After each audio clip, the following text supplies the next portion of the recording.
여러분 질문해 볼게요. 여러분은 밤이 좋습니까? 낮이 좋습니까? 어떤 분은 밤이 좋고 어떤 분은 낮이 좋습니다.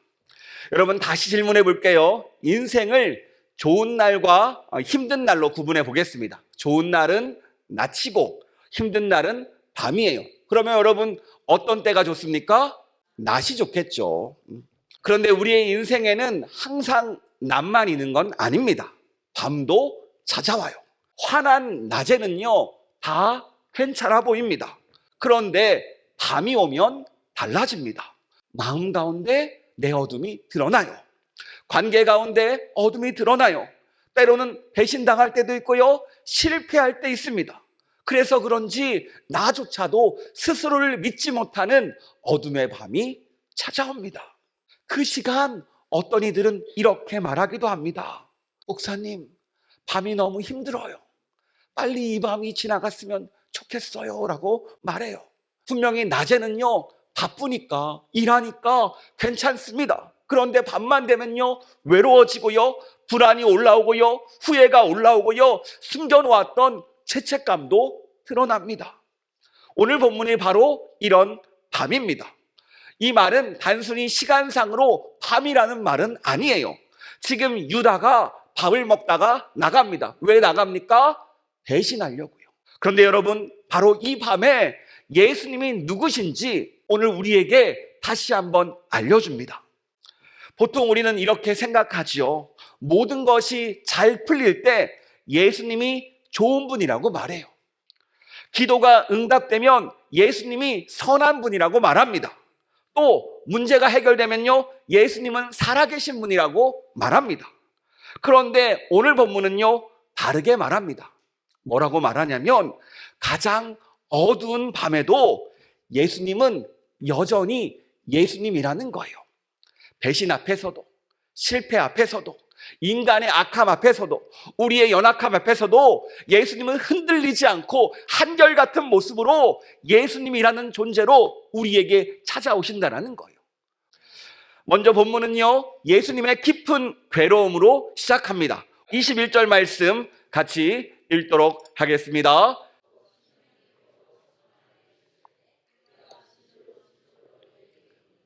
너희 중 하나가 나를 팔리라 하시니, 여기서 예수님께서 심령이 괴롭대요. 마음이 흔들리고 마음이 뒤흔들릴 만큼 깊이 괴로워하셨다는 뜻입니다. 예수님은요 다 알지만 아파하세요. 배신 앞에서 힘들어하십니다. 이것을 괴로워하셨다는 거예요. 여러분, 우리 중에도 배신의 상처가 있지요. 저희 아이들에게 물어보니까 자기 빼놓고 맛있는 거 먹을 때 배신감을 느낀대요. 제가 예전에 한 청년에게 물었더니 환승 연애를 경험해 보셨냐고, 얼마나 힘든지 아냐고 눈물을 글썽이면서 얘기하더라고요. 또 제가 최근에 들은 이야기인데요, 작년 한 분이 한 여성과 오랫동안 같이 살았습니다. 그런데 그 여성분이 신장이 아파가지고 신장 이식을 요청하셨대요. 그래서 이 남자분이 신장 이식을 해줬습니다. 그런데 수술하자마자 집에서 나가셨다고 하더라고요. 남성분은 건강도 회복되지 못한 채 배신을 당했다고 합니다. 가족끼리, 친구끼리 말해 뭐합니까? 우리가 다 알지요. 우리에게도 남들에게 말하지 못하는 배신의 아픔이 있습니다. 그러니까 우리 예수님은요 이 인간의 배신이 얼마나 힘든 건지 직접 아신다는 거예요. 심령에 괴로울 정도로 너무나 힘들었어요. 그런데 이렇게 괴로운 상황에서도 예수님은요 유다를 어떻게 대하십니까? 26절 말씀, 예수께서 대답하시되 내가 떡 한 조각을 적셔다 주는 자는 그니라 하시고 곧 한 조각을 적셔다 가롯 시몬의 아들 유다에게 주시니, 식사 자리에서 주인이 떡을 특정 사람에게 주는 것은요 단순히 먹으세요가 아니라 특별한 친밀감과 우정, 환대의 표시였습니다. 그러니까 쉽게 말하면 예수님은 지금 유다를 공개적으로 망신 주는 게 아니에요. 너 배신자가 될 거야 라고 들춰내지도 않습니다. 오히려 마지막까지 사랑의 손길을 내미시는 거예요. 여러분, 이게 얼마나 놀라운 장면입니까? 예수님은요 앞으로 배신할 그 사람에게까지 끝까지 떡을 주시며 자기를 팔 사람에게 사랑으로 대하시며 끝까지 기회를 주신다는 거예요. 여러분, 이게 바로 예수님이십니다. 그렇다면 우리는 어떻습니까? 조금만 상처를 받아도 마음이 다칩니다. 조금만 배신을 당해도 선을 그어버려요. 조금만 서운해도 관계를 끊고 싶어 합니다. 이게 우리 모습인데 예수님은요, 우리와 다르게 끝까지 사랑의 손을 내미십니다. 물론 오늘 가룟 유다는요, 그 사랑을 거절하지요. 30절 말씀, 유다가 그 조각을 받고 곧 나가니 밤이러라.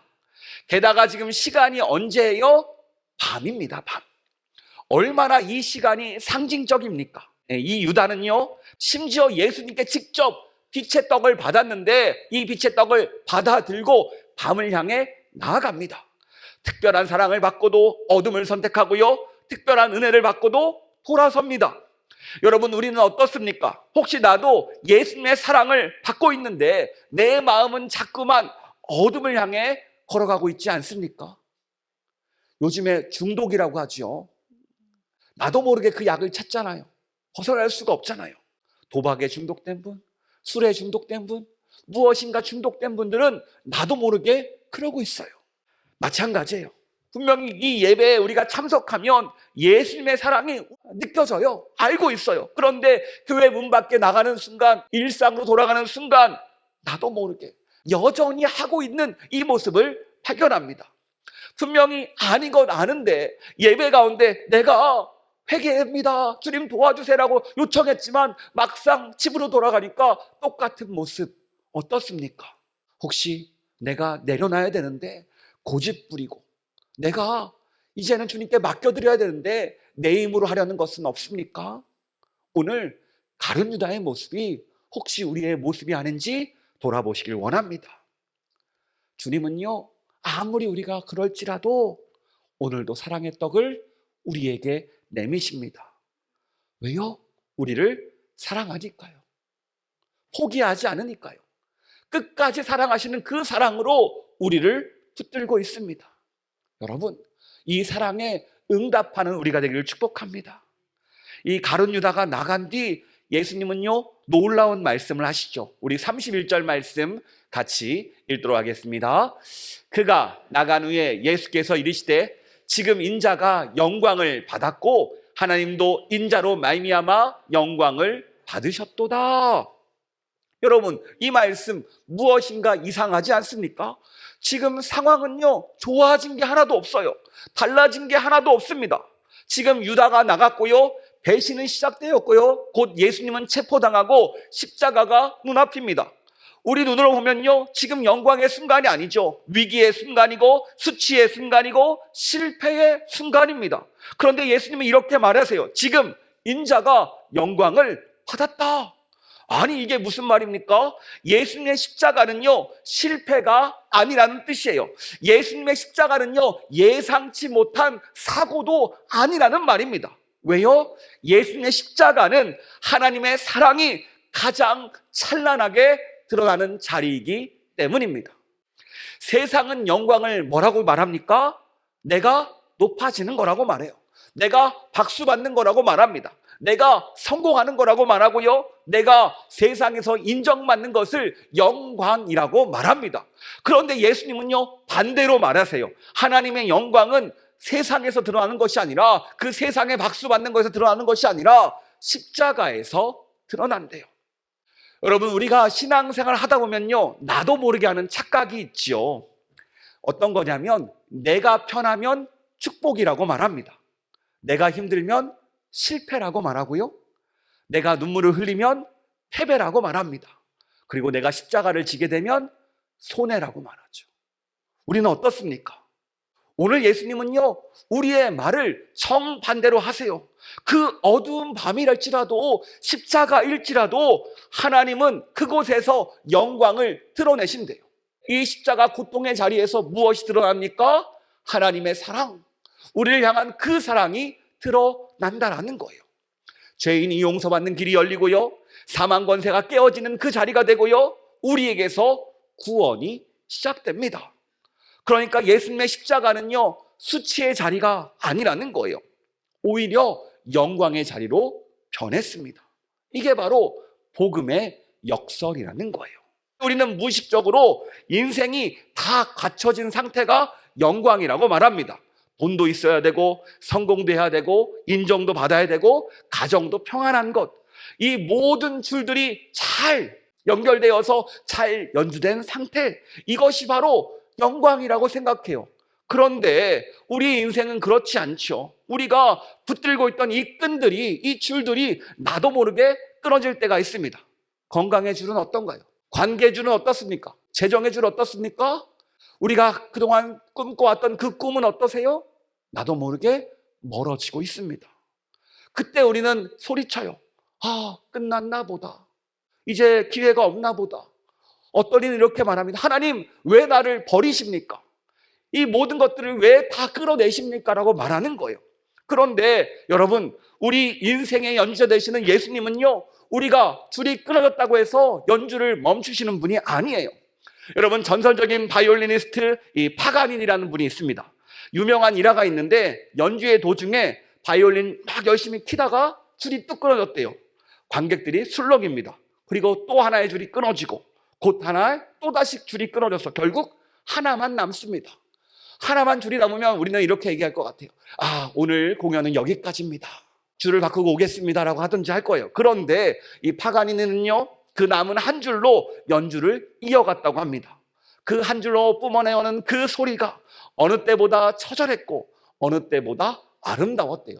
그 모습을 보고서 관중들이요, 환호합니다. 와, 내가 정말 최고의 연주를 들었다고요. 완벽한 네 줄의 연주보다 끊어진 한 줄로 완주하는 모습이 오히려 더 큰 감동으로 사람들에게 다가왔습니다. 오늘 본문의 상황을 한번 보시기 바랍니다. 가장 신뢰했던 제자 이 가룟 유다가 나갑니다. 배신이 시작되었고요, 체포가 가까워졌고요, 십자가라는 죽음이 코앞입니다. 예수님의 인생에서 안정의 줄이 끊어졌습니다. 우정의 줄이 끊어졌습니다. 생명의 줄이 끊어진 것 같습니다. 모든 것이 끊어지는 처절한 밤입니다. 그런데 그 순간 예수님의 말은 달라요. 지금 인자가 영광을 받았고라고 말하세요. 아니, 분명히 인생의 줄이 다 끊어졌는데 무슨 인자가 영광을 받습니까? 그런데 어떻게 됩니까? 예수님은 앞으로 십자가라는 그 한 줄 위에서 인류 구원이라는 가장 아름다운 구원의 노래를 완성합니다. 세상은 이것을 보며 실패라고 말합니다. 하지만 예수님은 이것이 영광이라고, 하나님의 영광이라고 선포합니다. 그리고 우리가 이 영광을 누리고 있죠.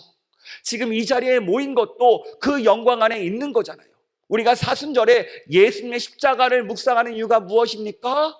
예수님의 그 고난이 있었기에, 그 죽음이 있었기에 우리에게 부활이 있습니다. 우리에게 생명이 있어요. 이것을 알기에 우리가 함께 모여 나가는 겁니다. 우리가 3월 한 달 요한복음에 폭삭 빠져들고 있지요. 여러분 어떻습니까? 말씀을 읽을 때 은혜가 되십니까?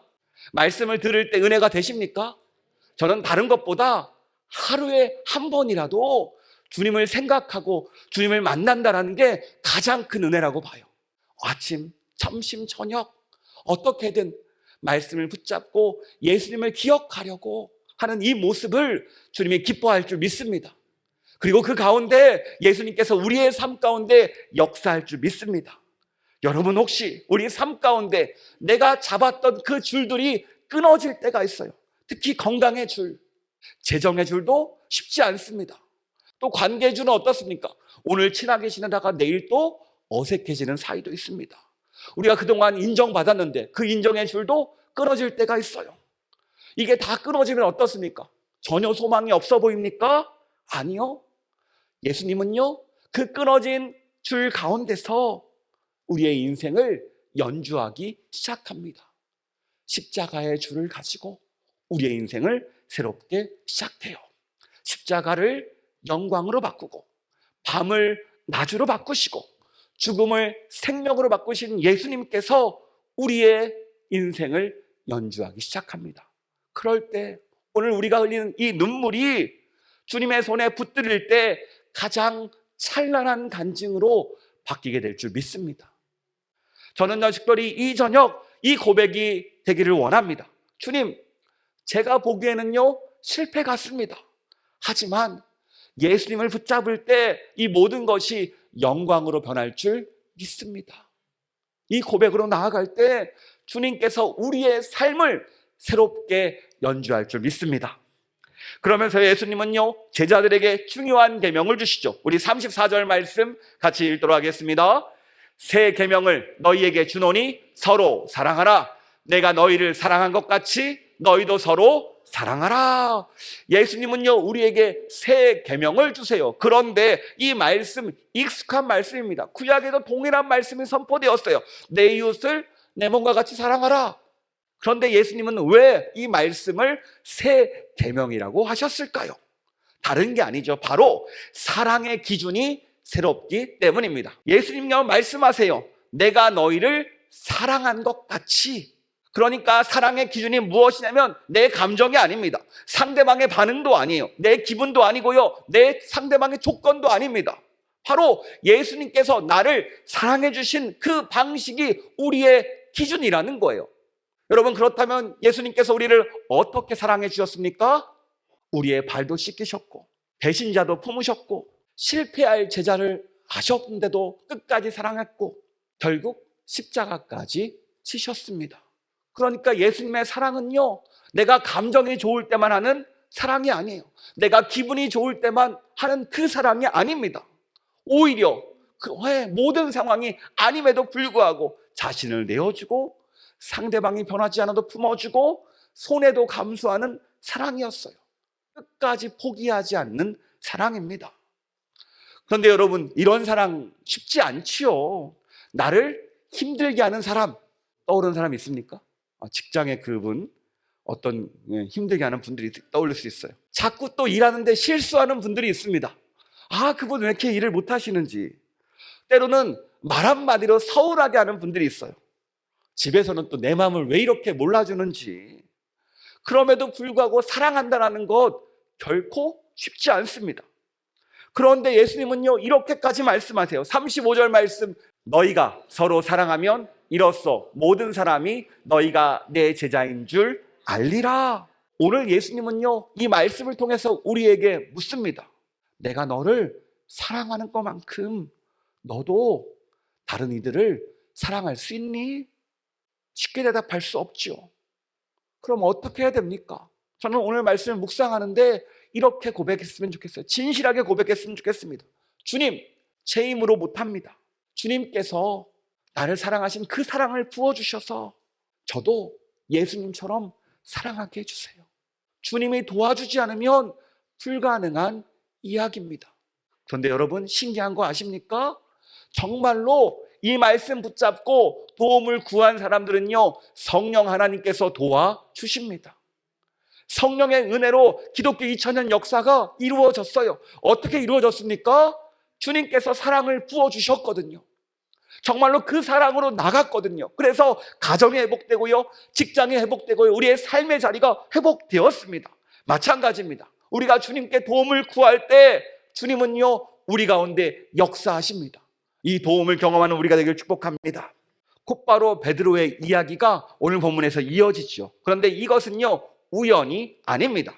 왜냐하면요 이 사랑이라는 것은요 우리의 의지와 우리의 결심으로 완성되지 않기 때문입니다. 여러분, 베드로가 어떤 인물이죠? 열정도 있고요, 사랑도 있고요, 열심도 있었던 정말로 최선을 다했던 제자입니다. 그런데 문제는 자기 자신을 너무 몰랐어요. 우리 37절 말씀 같이 읽도록 하겠습니다. 베드로가 고백하죠. 주를 위해서 내 목숨을 버리겠습니다. 베드로는요 내가 예수님을 위해서 죽을 수 있다라고 믿었습니다. 그런데 막상 상황이 닥치자 그게 안 되죠. 저도 저희 처와 연애 초기에 이렇게 말했어요. 저 하늘의 별도 따다 줄게. 아직까지 못 땄어요. 제가 이렇게 바꿨습니다. 천국 가서 따다 줄게. 이런 모습을 보면서 예수님은요 베드로에게 말씀하십니다. 38절 말씀 같이 읽도록 하겠습니다. 예수께서 대답하시되 내가 나를 위하여 내 목숨을 버리겠느냐? 내가 진실로 진실로 내게 이르노니 닭 울기 전에 내가 3번 나를 부인하리라. 베드로는 말합니다. 나는 절대 안 무너집니다. 나는 저 사람들과 다릅니다. 나는 끝까지 예수님을 믿고 따라갑니다 라고 결심하고 선포했어요. 지금 베드로의 모습을 보니까 반드시 해낼 것 같아요. 그런데 예수님은요, 이 베드로를 너무나 잘 아셨습니다. 베드로는요, 그날 밤에 무너질 예정입니다. 3번이나 예수님을 부인할 예정입니다. 그리고 그 후에 자기 자신의 모습에 실망한 채 울게 될 것을 아셨어요. 이처럼 우리의 신앙은요, 내 결심의 강도에 따라서 달라지지 않습니다. 내 의지의 세기에 따라 달라지는 것도 아니에요. 그럼 이 신앙생활 무엇에 달려 있습니까? 바로 예수님이 나의 연약한 부분을 아시고 나를 붙들어 주시는 그 은혜에 달려 있는 거예요. 여러분, 이렇게 실수 많은 베드로를요, 예수님은 한 번도 포기하지 않았습니다. 여러분, 결심 어디까지 해보셨습니까? 우리가 은혜를 처음 받으면요, 이렇게 말합니다. 주님, 진짜 잘할게요. 이제 더 이상 무너지지 않을게요. 이제부터 진짜 달라질게요. 자, 그렇다면 정말 달라집니까? 신기하게요, 나 자신이요, 생각보다 약합니다. 생각보다 쉽게 무너지고요, 생각보다 믿음이 대단하지 않아요. 그때 사람들은요, 많이들 절망합니다. 아, 나는 정말 안 되나 보다. 하나님도 나를 포기한 거 아니야? 이런 절망감이 찾아와요. 그런데 오늘 본문은요, 이런 우리를 향해서 말합니다. 아니야. 예수님은 너의 실패를 모르고 사랑하신 것이 아니야. 예수님은 너의 약함을 모르고 부르신 것이 아니야. 예수님은 너의 무너짐을 모르고 너를 품어주는 것이 아니야.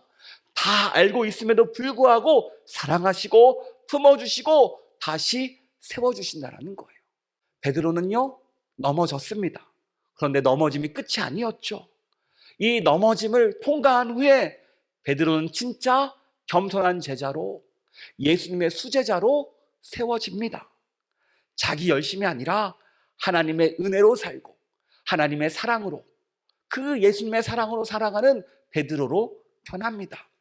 마찬가지예요. 오늘 우리가 신앙생활 가운데 넘어질 수 있습니다. 그런데 우리가 다시 일어날 수 있는 이유가 무엇입니까?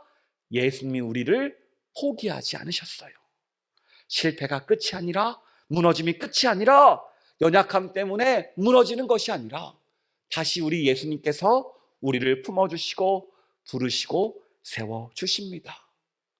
이 저녁 우리가 할 수 있는 건 한 가지밖에 없어요. 주님, 제가 부족합니다. 제가 주님 여전히 연약합니다. 또 넘어졌습니다. 다시 일으켜 세워주세요. 이 한마디면요, 우리가 다시 일어설 줄 믿습니다. 이 은혜를 경험하는 우리가 되길 축복합니다. 오늘 말씀을 정리합니다. 오늘 본문의 상황은요, 아주 어두운 밤이죠. 유다는 떠나고 배신은 시작되었습니다. 베드로의 실패도 예고되었고요, 제자들의 연약함도 앞으로 드러납니다. 그런데 이 어두운 밤 가운데서도 예수님은 한결같아요. 변함이 없습니다. 배신자 앞에서도 끝까지 사랑을 보여주시고요, 십자가 앞에서 영광을 선포하시고요, 십자가 사랑을 기준으로 우리를 향해서 새 계명을 주시고요, 우리의 실패를 미리 아시고 그럼에도 불구하고 품어주시는 분이 우리 예수님이십니다. 때론 우리에게 아픔의 상처가 있어요. 믿었던 사람에게 당했던 배신이 있어요. 심지어 나 자신조차 믿을 수 없는 이 밤을 보내는 분들이 있습니다. 이런 우리에게 오늘 주님이 말씀하세요. 내가 너희의 아픔을 알고 있다. 너의 어둠도 알고 있다. 너의 실패도 알고 있다. 그런데 그거 알고 있니? 내가 너를 끝까지 사랑한다. 나와 함께 일어나자. 여러분, 내가 아니라 나를 사랑하시는, 나를 책임져 주시는, 나를 축복해 주시는 예수님의 손을 붙잡고 일어서는 이 저녁 되기를 원합니다. 그럴 때 우리의 삶이 다시 회복될 줄 믿습니다. 다시 시작될 줄 믿습니다. 우리의 가정이 다시 일어나고 우리 교회가 다시 사랑하고 우리가 겪는 그 모든 어둠이 하나님의 영광으로 낯으로 변하게 될 줄 믿습니다. 이 시간 한결같은 하나님의 사랑을 경험하고 그 사랑으로 회복을 누리는 우리가 되기를 축복합니다.